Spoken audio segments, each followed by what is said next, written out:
Hi guys, it's me, Colton Johnson. In my last video, I mentioned this idea of a story, in my opinion, a way that if Marvel were to reboot the character of Thor, this is how I would do it.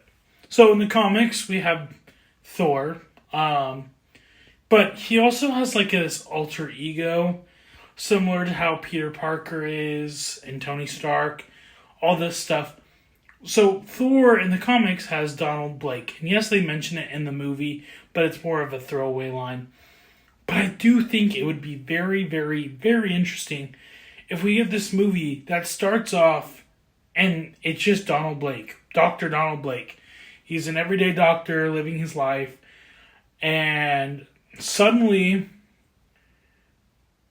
he starts having these memories come to him of this past he doesn't directly remember, but something so semblance of something. And it connects him to like Norse mythology. All this stuff comes together. And then this girl comes along and is like, yo, I know you. I was friends with you as a kid. Kind of playing into more of that Donald Blake identity.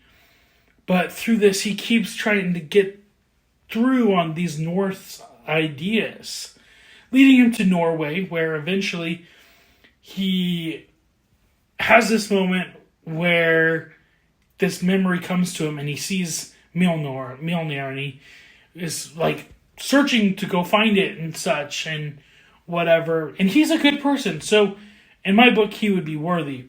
He finds Mjolnir, and there's going to be pushback from this other girl. I don't know if it'd be a girlfriend or so forth. Definitely not Jane Foster. But then he gets the hammer and he becomes Thor, the god of thunder. And it is revealed that the enchantress was this girl, and she's been trying to keep him convinced that he's this Donald Blake guy. Eventually he goes back to Asgard because he's like, oh, I'm Thor, whatever. But he gets detained. And they don't believe that he is this Thor guy. So we go on and on and on and on. And he meets with some Asgardian guard. Loki sees him and doesn't recognize him. Odin even sees him, and that makes him kind of lash out.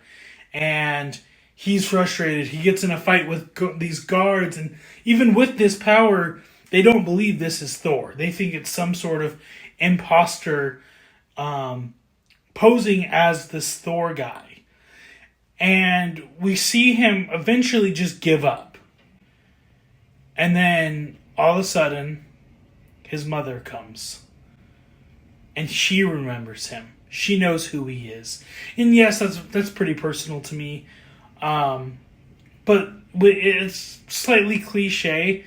But I think the idea of mother's love and that memory, and yes, Frigga has connection to magic, so that also makes sense in my book. We also find out that Loki is also kind of involved in this whole plot of Thor becoming Donald Blake, and is kind of working with, or has kind of had Enchantress work with him on this whole scheme of Thor being this completely different person.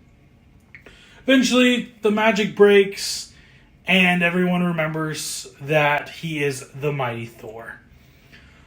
But because he also has this life on Earth, he decides that he wants to go back to Earth because there are potentials of a life there. But he also feels like he has a need to protect the people of Earth. What do you think about this idea? It's just an idea that I had. I just wish the movie, the first Thor and the fourth Thor and even the second Thor were better movies. But that's just the way Marvel went. And it sucks because the character of Thor is great. And he's awesome in the Avengers movies. But, gosh, give us a better Thor movie. And if you're at Marvel and you see this, let's talk. Like, I won't even write the script or anything. Again, let me know what you think of this crazy idea. And Yeah. What's your favorite Marvel character? Bye.